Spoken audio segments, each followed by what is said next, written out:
next up we have Kelly Hogan, who I guess whose official title is the Director of Instructional Innovation. Okay. And you all have your handouts. I need one, actually. There you go.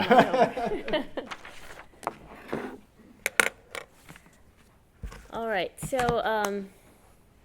I really don't give talks anymore because I really feel like I need to model instruction the way that we are really pushing for it in the classroom, and so we'll just do it. What I'd like you to do with the note card that I handed to you is to put on one side of it a couple of reasons why you think students leave the STEM fields as undergraduates. It may, did you not get a note card? It may be a feeling you had as an undergraduate, or you may have friends that started science majors with you and left. So anything you can dig up as to why you think students leave STEM.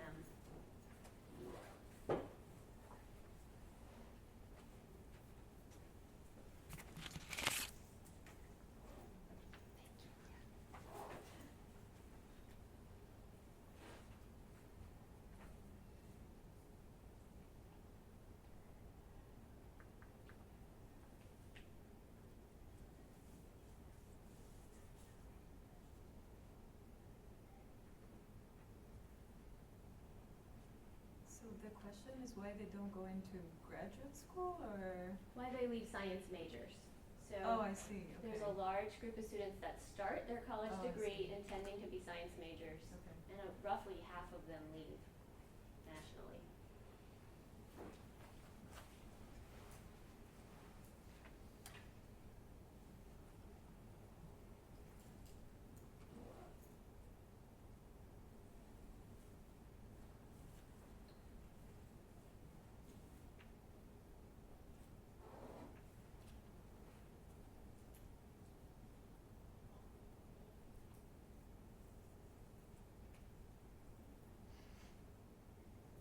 So I will stop your brainstorm there.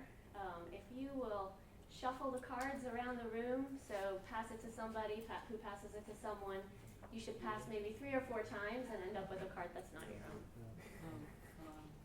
I'm not reading my handwriting.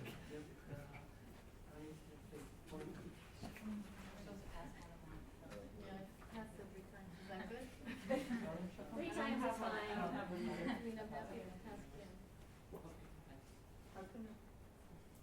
You know the same one? Here, you can have it. It's okay. Somebody has 2. Has 2. Got a few back there. Oh. So, yeah. Thank you. All right, so go ahead and take a moment and read what's on the card in front of you.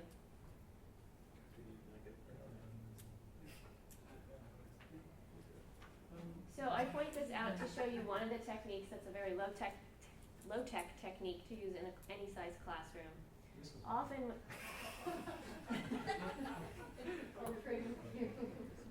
when you ask students to volunteer and to answer a question, you get very few students that would be willing to do that, and they eventually tend to be the same people from the front row. There's a lot of bias involved, and they often tend to be majority white male students that do this. So one way to equalize the opportunities for all students in the classroom is to have everybody participate first by writing.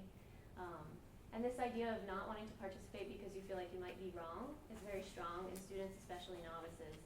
And so now that you've shuffled, you certainly could collaborate and talk. We could spend time doing that. But you also now see somebody else's answers. And now you're just the reporter of those answers. So will somebody report what's on their card for us, and we'll just look at a few cards. Find the class is difficult. Find the class is difficult. Male-dominated field, unfriendly to women. Okay, a male-dominated field, unfriendly to women. Less motivated, boring classes. Boring classes. High requirement of credit hours. Yeah, high credit hour requirements. Science classes leave no time for personal life or other interests. No time for personal life. They're comparing themselves to other majors, probably. Not a great fit. What was that? Not a great fit. Not a great fit. Not a great fit. Okay. So maybe finding it difficult or not interested. Yeah, I got heavier course requirements for workload in STEM courses. Okay, so yeah, certainly students feel like they're working harder than a lot of their majors. And also this idea of maybe it not being a friendly environment, and that certainly holds true for certain groups more than others, are underrepresented minority students, women in certain disciplines, right? They feel it's highly competitive. A lot of the blame often goes to the instructor as well. Students can't relate to that person in front of them. Maybe they're not a role model that looks like them. They often are delivering a lot of content. It's not relevant to their lives. They're being forced to memorize a lot of material. And students that got into science for the joy of discovery often find that they just have to memorize a lot, and that's not really what we know scientists do, right? So we often don't get to see the creative side of science in the first few years of these degrees until they go into a more hands-on experiential situation. All right, so that leads us to reforming education, and I've been involved with this for many years now. And Leslie touched on some of the ideas of these redesigned classes. We've been working with some of the really large lectures. How many of you were in a large lecture when you were in college? Okay. Large is relative to people. To some people that's 50. I teach 430 students at a time. There are schools that easily teach 800 to 1,000 students at a time. But we've made a lot of changes in these large lecture classes, and we know that if we can do it in a class that big, we can certainly do it in smaller classes as well. So I've listed some of the major elements for you, and I'll run through them kind of quickly. But one really important principle is that we need to make the learning that they're going through relevant to their lives. Why should they care about it? That's a lens to start your teaching with. Why should they care? And in fact, there's some evidence that this relevancy issue is even more important to underrepresented minority students. Give students practice with authentic scientific thinking skills. This relates back to the cures that Leslie was talking about, but also in the classroom. We don't have to tell students a lot of content. We can ask them to creatively think about information.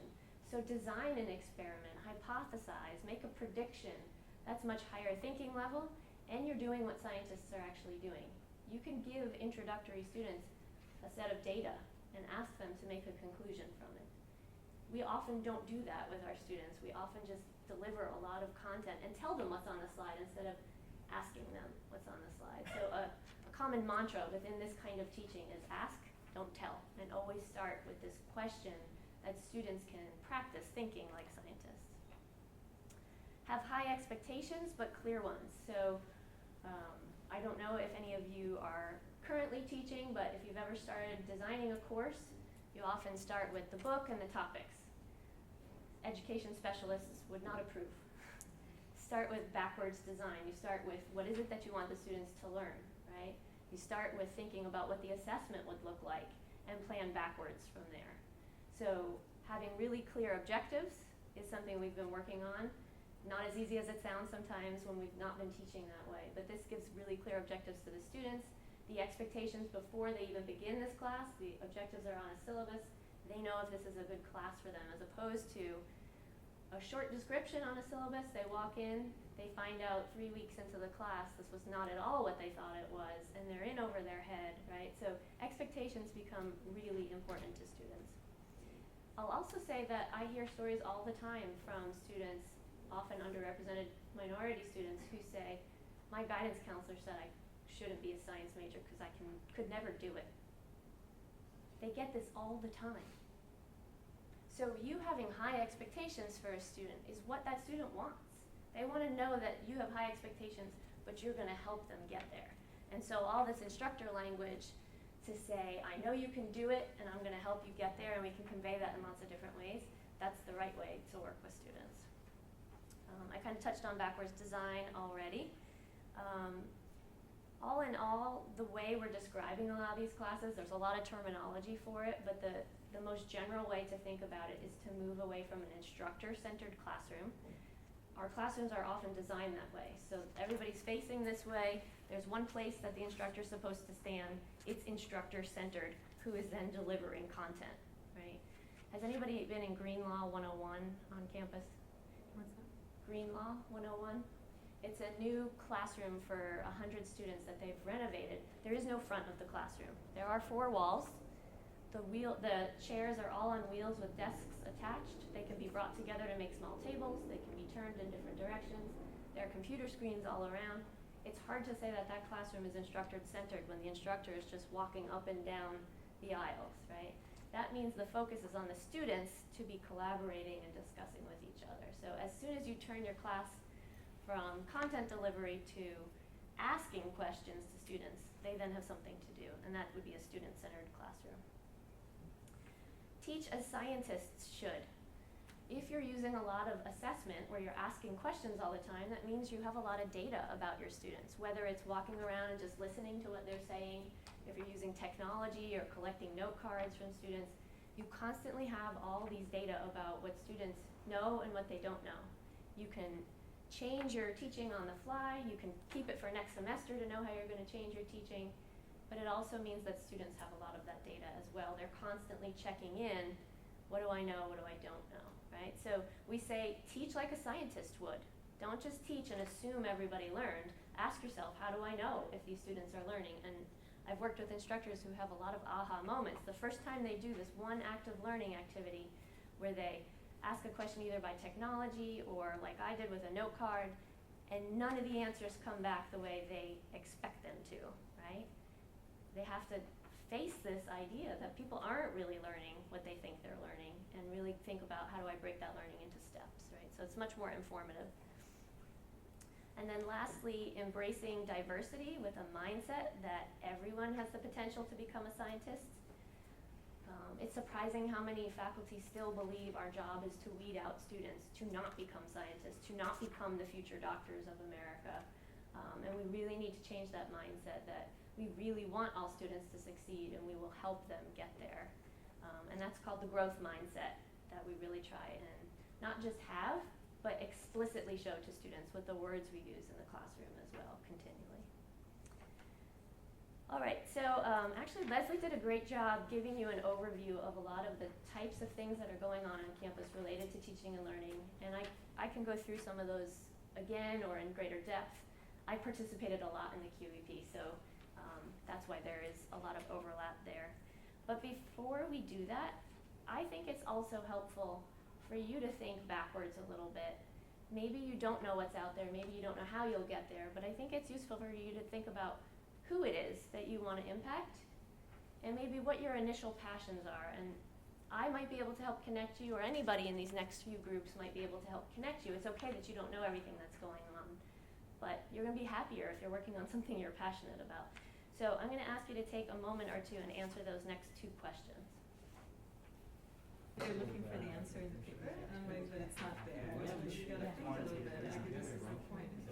All right, do you want to come back together? It's great conversation you guys are having. I hope that you share information with each other and keep it up and inspire each other. Does anybody want to share something with the group? I think this will probably help Denise too, because she's going to have overlap with some of this too, especially if you're thinking K through 12 or pipeline. You were all just so talkative. See what happens in a classroom? I heard a lot of really great talking over here. Would one of you share what you were talking about? Yeah, we were discussing our interest in, our passion about sort of the lack of diversity, right, in the STEM fields. You have very few underrepresented minorities, few women, few first-generation undergraduates, and somehow, because they don't have the role models and there's nothing really in place to keep them, because many times they don't come as well prepared, they sort of fall through the cracks and we don't even know it, right? So somehow, at least, we're passionate about sort of trying to increase the diversity. And I think sort of also at the K through 12 level, because it's really there where they prepare students, right? And so when they come in, if you have students who have very different levels of preparation, how are they going to compete with each other, right? So, and I'll say that these redesigned classes, they help level the playing field, and that's why they're working, because students prepare the night before, So they come into the classroom having done homework, they're accountable for that homework. Often the system gives them immediate feedback in some way that they're learning. It might take one student 20 minutes, it might take one student 30 minutes, an hour, 3 hours. But when they come into that classroom, they're ready now to integrate that information, to collaborate, and the key is that they're practicing it. They're not just listening, they're practicing and doing something with it. So yes, that is, all of those things are true, but the reason that these classrooms are working is partly the community that forms, that helps with some of the social issues, but also the amount of practice that they're doing. Can I ask a question on Yeah. this? So for like underrepresented groups and first generation students on campus, is there a community that supports them? That's a great question. So there's Carolina Firsts, and that's run through the Office of Retention. And about 20% of our students are first generation college students. UNC has a nice big population of first generation college students. The Office of Retention is a place that would, is a good go-to place right away. And I put it on, I think it's towards the back. This is the last bullet point. Office of Retention has many projects that focus on science students, so they focus specifically on STEM transfer students as a population they're worried about. So community college transfer students often come in not prepared for the rigor of Carolina. They certainly track underrepresented minority students. Rural students, we have a large population of rural students here that they worry about first generation college. So they have a lot of data about those students that they can share, and they often have projects they're already working on that you can probably also plug into. And we're tracking them in the classroom and success with graduation rates and all of that. Denise Young, so your title is Director of Education and Planning, right, at Moorhead Planetarium and Science Center. And it's really great to have Denise here talking because for many of you, I know from the audience members that there's a handful of you who are thinking about NSF career proposals. And you've already heard my song and dance, those of you among them, that we have 8 winners on campus this year, which just absolutely shatters whatever we've done before. And we have, the last I checked, the second most non-engineering career awards nationwide so far this cycle, which is just really phenomenal. And Denise's broader impacts activities at Moorhead Planetarium and Science Center are partnered with 4 of those 8 winners. And we still have one last proposal pending, so I'm hoping it turns into 5. But particularly for the career people, listen up, but everybody else should listen up too. Yeah, So, everyone should listen so up. Denise, please. Yeah, great. Thank you. I have 2 messages today that I hope you will take with you as you start planning your next NSF proposal. And one is that broader impacts is increasingly serious business with the National Science Foundation. I think we've been hearing that for a long time, but there are now some kind of structural things in place with NSF that all directorates are starting to get a message about. I'll share that information with you today, at least at a high level, and tell you where you can get some more information about that. And then the second message is that Moorhead Planetarium and Science Center is a resource for you. And just a show of hands, anybody been to Moorhead Planetarium?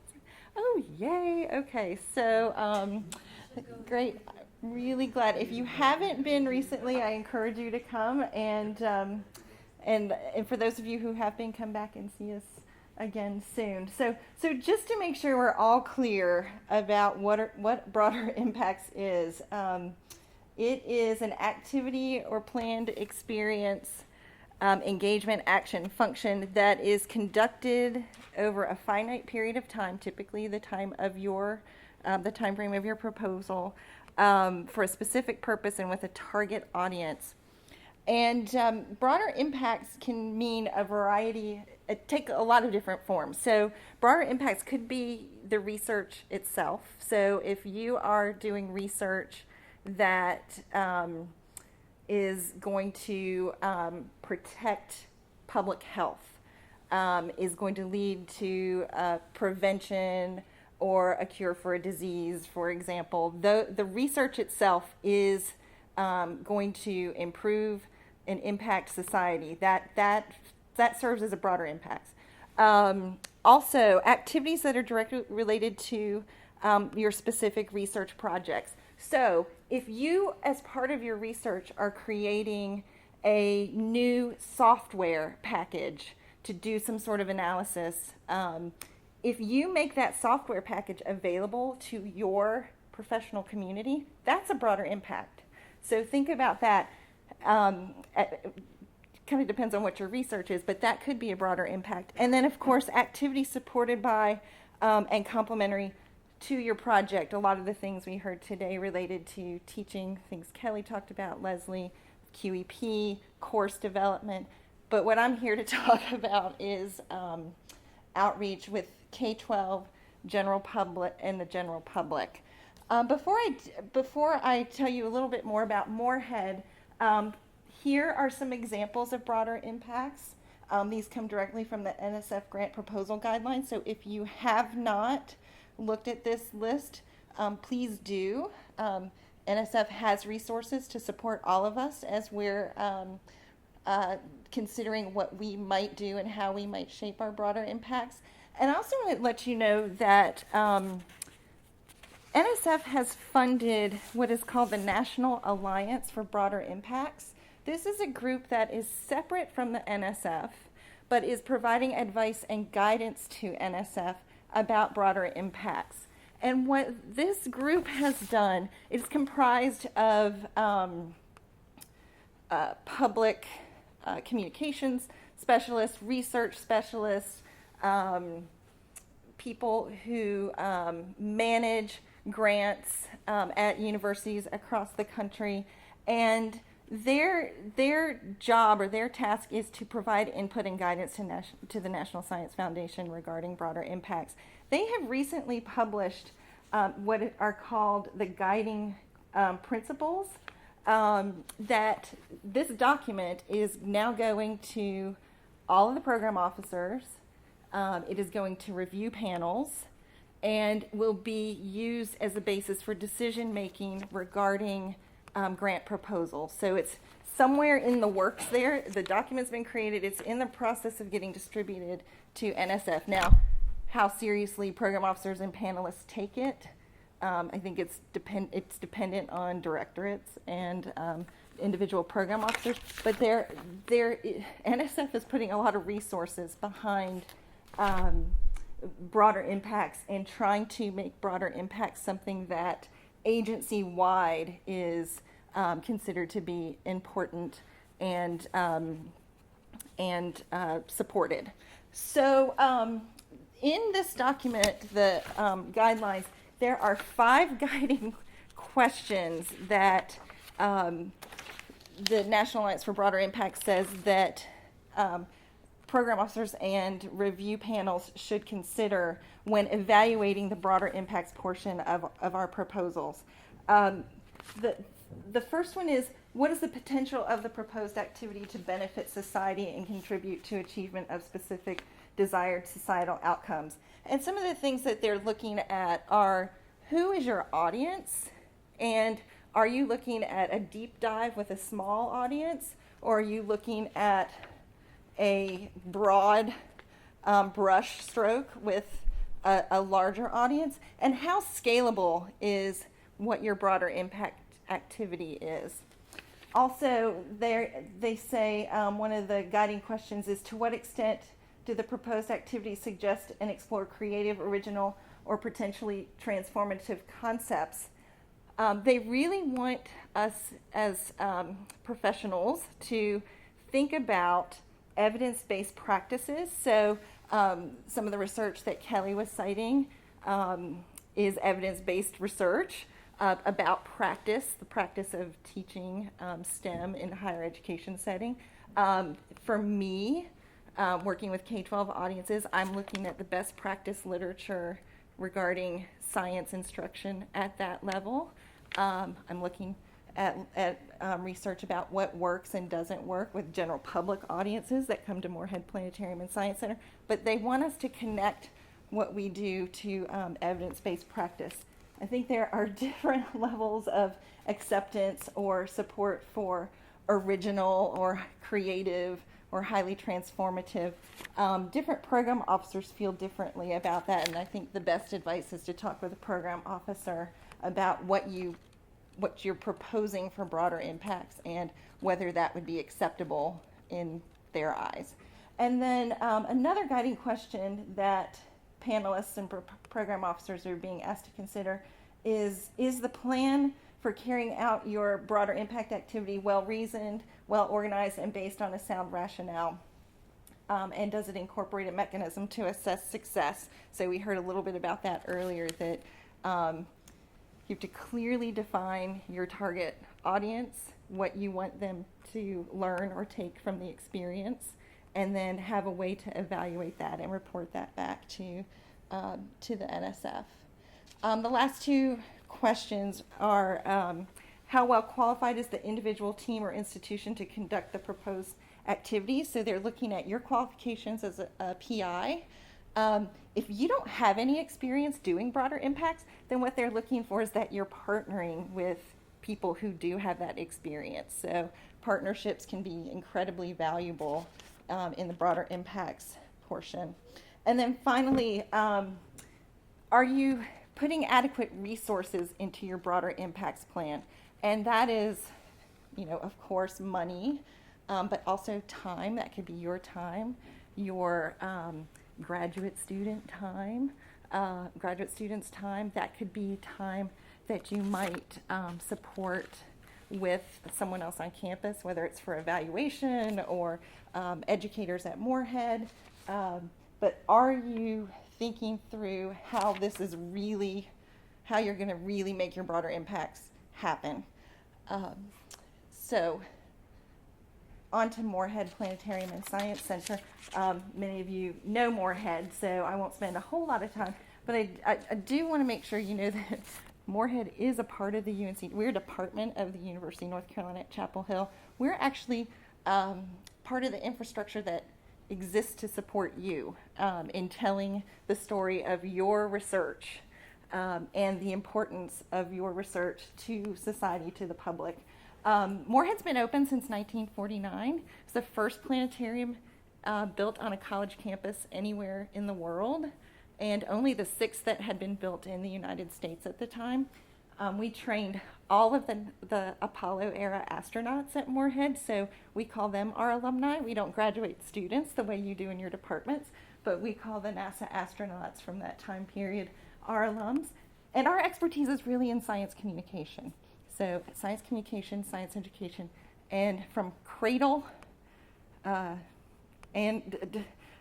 my former boss used to say from birth to death. So we have programs for preschoolers. We have programs at senior centers that get people interested, excited, engaged in the STEM fields, and increasingly in STEAM, as we heard earlier.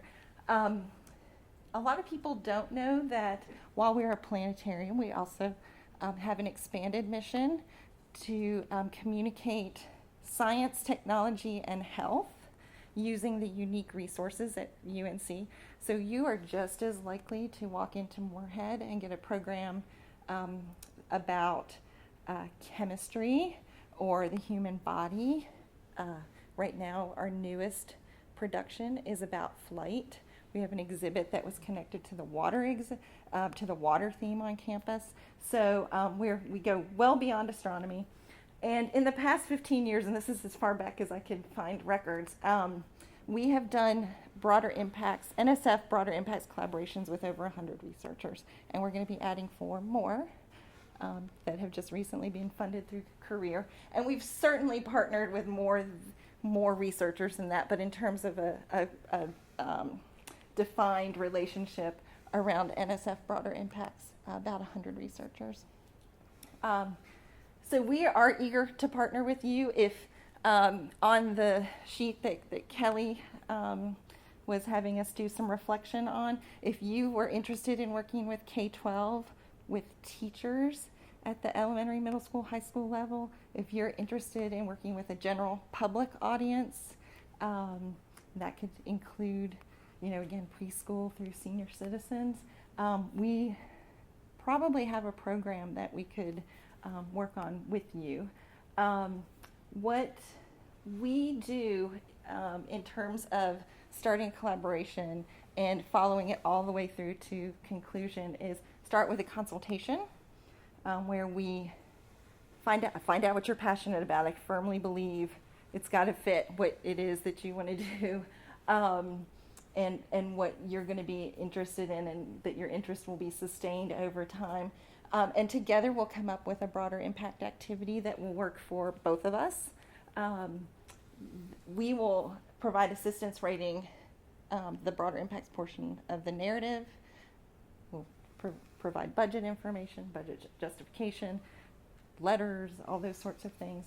And then once you're funded, we will implement the broader impact activity, and then we will conduct the evaluation as well for NSF reporting, and we'll hand you a report that you can just attach to your annual report. Just a couple quick examples of projects that we've done. Casey Miller in environmental sciences and engineering. Kathleen actually facilitated this happening through Moorhead with an NSF project, NSF funded project. We created an exhibit, a 900 square foot exhibit related to his research about how researchers are remediating the environment from tar deposits in the soil. That doesn't sound like it'd be a really interesting, hands-on, interactive exhibit, but through work with him, his staff, Kathleen and her staff, we came up with, I think, a really exciting way to engage students in tar remediation. I can't remember the numbers, but maybe 40,000 people interacted with that exhibit in the time it was on the floor. So for how long are these exhibits normally? Yeah, so that's one of the things we'll discuss. This one was up for about a year and a couple months, so, and then we change it out. Ty Hedrick in the biology department, he did some. So I should say the exhibit project with Casey was all behind the scenes work. So he didn't come give talks to the public or teach programs to third graders or anything like that. It was all advisory behind the scenes, helping us get artifacts when we needed them and such. Reading scripts before we spent a lot of money putting them on graphic panels. Ty's project is ongoing. In fact, we had a group of fourth graders in the building today who were participating in a pilot of a new class that we're developing, and our evaluator was there taking copious notes to deliver back to our education staff. But we connected his research to a new planetarium show production, Take Flight, about the 4 forces of flight that just opened, and then we already had funding at Moorhead for the show, so he provided content expertise to the show script, developed his funding was to develop school-based programming to accompany that show when students came on a field trip, and then he's doing some direct interaction with the public through some family science programs. And then lastly, many of you know Sam in the Eshelman School of Pharmacy. We developed so this is behind the scenes work as well, a curriculum called What's Snot to Like. So he studies mucus, or it was during for that project, and so we had a little fun with that. And this is a curriculum that goes to middle school teachers. It's aligned with the national curricular standards, which is really important when we're talking about working directly with school children. And then Sam and his graduate and undergraduate students have been going out into the community to participate in programs and taking things like fake snot. So, again, just to reiterate what's already been said today, as you're thinking about the development of the broader impacts portion of your proposal, think about what it is you're interested in and passionate about. Think about how much time and budget you can allocate to your broader impacts activity. I think it's great to get some guidance from your program officer about what the expectations are there. And then, do you prefer working directly with the public or working behind the scenes? You should do what we might push you a little bit on working directly with the public, because most people who do it find out it's a lot of fun once they get over the fear of fourth graders. But if you prefer to work behind the scenes, we certainly have opportunities there.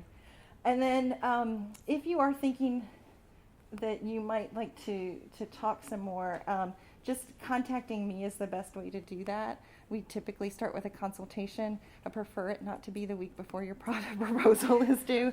The best ones, and I think we started really early with those career ones, and that's one of the reasons they were successful, is that I wasn't running around with my staff, the 11th hour trying to put something together. It was clearly thoughtful. Probably were, 2 months in advance? 3 months? Some of those might Yeah. have been 3 months out. Yeah. to the deadline. Yeah, so, because it's not a 10-minute conversation and then we go. We'll probably need, a couple different meetings to get that hammered out before we can move over to email. And what I brought to share with you is just a little more information about Moorhead. And researchers have found the insert particularly helpful. It's a list of possibilities, and all this is possibilities. It's a starting place of the different kinds of outreach that you might do through Moorhead, with a description of what it is, who the intended audience is, the project duration. So that's something else important to think about. If you're writing a 3-year versus a 5-year proposal, and how much of your time you have to commit, and then the approximate cost. And these are all just starting places, but I find that it is helpful to at least have a starting place as you're starting to think about what you might like to do. Should also say that Moorhead is not the only game in town when it comes to working with the general public or teachers. Kathleen is with the Institute for the Environment, the Education's Environmental Resource Program, and she, I know, is happy to talk and do the same kinds of consultations. And there are others I'm sure we'll be hearing about over the next few community meetings. So